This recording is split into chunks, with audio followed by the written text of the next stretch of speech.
Assalamu alaikum wa rahmatullahi wa barakatuh. Welcome, guys. Nice sunny day today.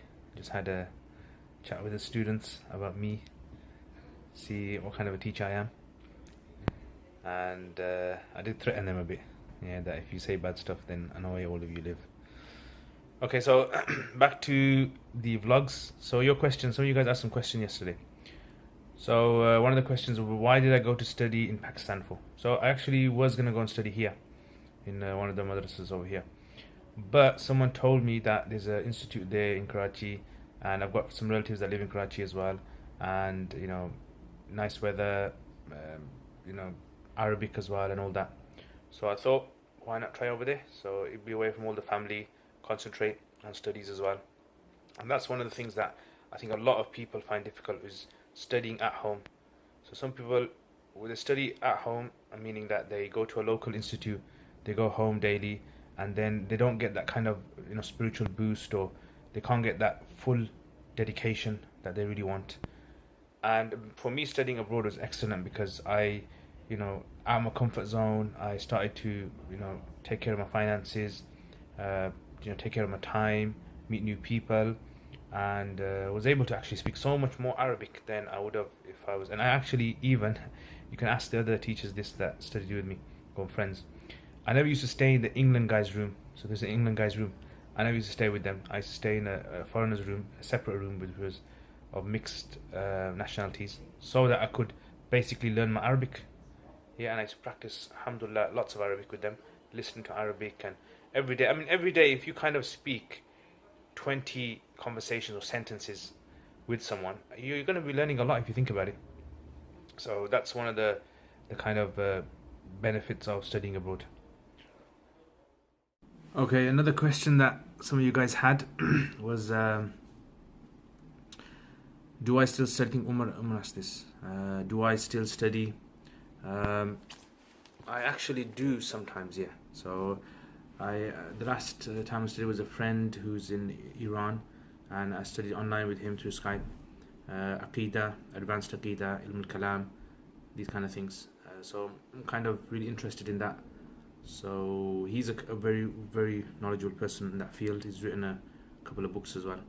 So I thought, might as well benefit from him, because when I teach Aqidah, sometimes certain questions come up, and I mean, I can read that stuff, I can research it, and I can find answers to it, what scholars have said. But when you go to someone who's actually done all the research, and then you kind of get the summary from him of what he's understood, it makes it a lot easier studying the topic, or researching it rather, later on. So yeah, alhamdulillah, I do. Now and again I listen to audio lessons as well. I love audio lessons sometimes, and make notes. So that's a good way as well. I wouldn't recommend that if someone hasn't studied a topic. So if someone, for example, hasn't studied, let's say, usul hadith, and they kind of study usul hadith through reading, self-study, I wouldn't recommend that, because then they've got questions. Students should have questions, so they clear up all their misunderstandings. So what would I say about someone who studies? Should they first of all study college, university, get like an education in that way, and then study the traditional Dars Nizam system, or whatever system you want to study, hadith, fiqh, etc.? Or should a person first of all study these things? So how should they do it? So what I would say basically is, I think there needs to be a balance between both of them. But depending on where you live in the world, certain sciences are going to have more preference over the other. So in this kind of society, England, I would say is more beneficial to study college, university, and then study traditional sciences. And you can study Arabic on the side, but then after that, dedicate yourself, because what happens is sometimes you can't get a job. Yeah, you study all these sciences, hadith, fiqh, you graduate from a madrasa, and the most you're going to work is in a madrasa, or you're going to be an imam or something like that, and that might not be enough for you to be able to support your family sometimes. So you want to have a living that you can live off the side, and you can do all these things as well. So I think it all depends, but personally that's my opinion, that it's better to study these sciences, or study university, get a qualification, get a job, and study the Dars-e-Nizami or any other syllabus, Islamic syllabus after that. And another benefit of this is generally when students have studied college and university, when they go into studying Arabic and fiqh and hadith, their minds are a bit more focused. So they know how to study, they know how to research, they've got the tools from those places. So when they go into it, they understand and they're focused, so they can actually achieve much more in a short time.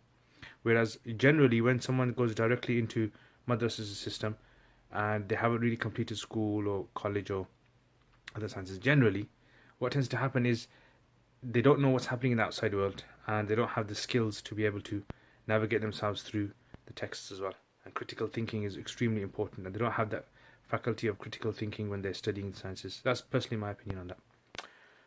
Anyway, hope that answers your questions, and enjoy this game of badminton by me.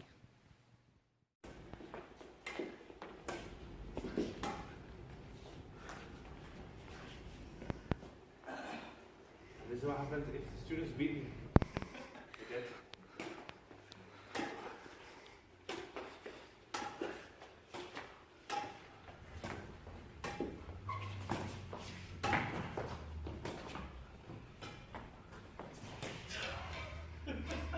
This happens.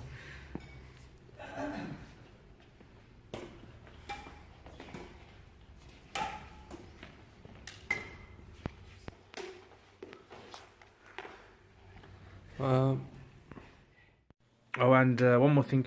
You know this new law about driving and you can't use your phone? Does that apply to using your maps on your phone as well, your sat nav?